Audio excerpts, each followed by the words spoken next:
Hello everyone, welcome back to the hypergamous journey. And so I'm gonna get a little closer because the sun is going down and I'm parked in the parking lot at the mall because even though I got a lot of gifts for my birthday, I didn't buy myself anything. So I'm going to see if there's anything that I can find for myself.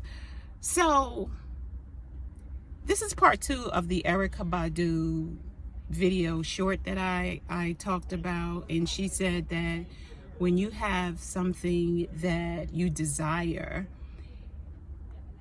your desires will lead you to what you need. So for many years I was a member of a non-denominational church, and the Bible was our sacred text, and the pastor, she talked about our desires being things that we need to experience in order to grow. So Erica comes to, talking about that in this video, which I will link in the description. And so it made me think about my life. And as you know, I recently turned 64 by the time this airs a couple of weeks ago. And I've pretty much led my life based on my desires, pretty much. And so that has caused me to experience criticism from family, especially, and friends sometimes. And, sometimes we can just be extra sensitive about something that really a friend has no ill intention against us, but we're just being sensitive about it. And, that has been my story.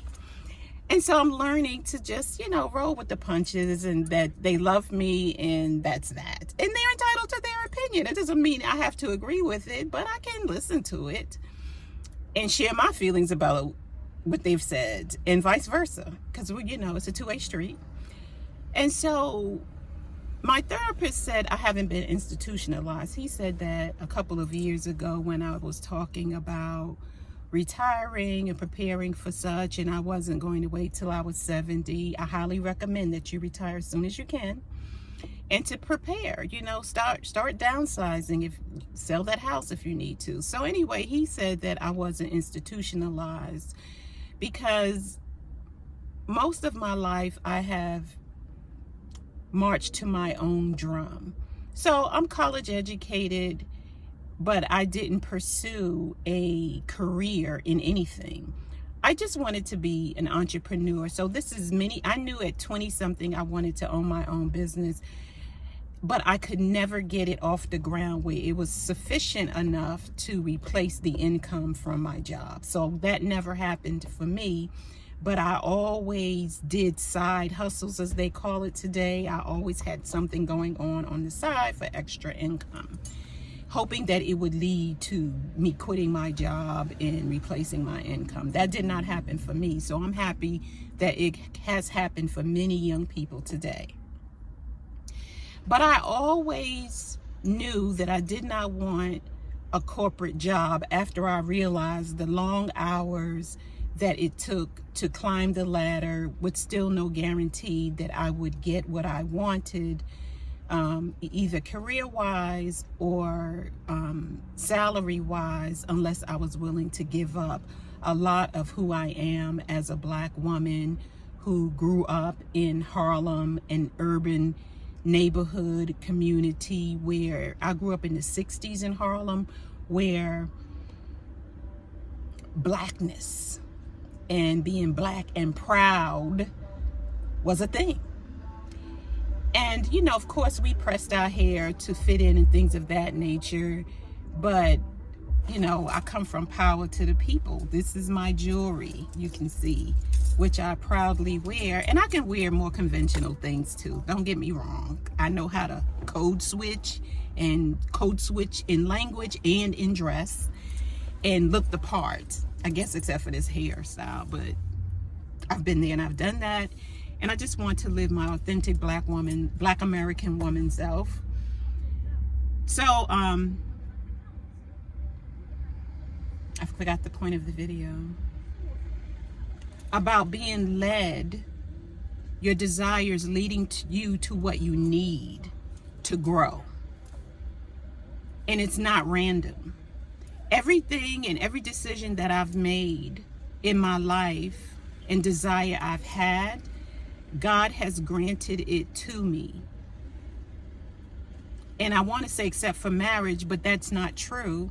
That would not be telling the complete truth if I didn't say I didn't really desire marriage until I turned 58 or 59. And then I was willing to do the work to get on the journey to marriage and a hypergamous marriage. Hence this channel, The Hypergamous Journey. So what am I saying? I am saying this. If you have a desire, it's not a random desire. It is something that the universe has given you and put in your heart. And it is up to you. And only you can make the steps that will lead you in the direction of your desires. Or if there's only one desire, but usually there's more than one. It's like the main desire and then there's sub-desires underneath that. But only you can take the steps to be toward your desires, and the universe will meet you where you are. My mother used to say, if you take one step, God will take two. If you take one step, God will take two. So, Erica was right. Your desires are not random. They will lead you toward what you need to experience in order to grow. Those are my adding on. Your desires will lead you to your experiences of what you need in order to grow. And I'm a living testament to that. My life is. So, listen to those desires, take steps in the direction of your desires. If you take one step, God will take two and lead the way. And the steps toward our desires are made one decision at a time. One decision at a time. I was tired of being the strong, independent Black woman. And in June of 2019, I started listening to Shira 7-1 first, and then other influencers came after her who believed in hypergamy.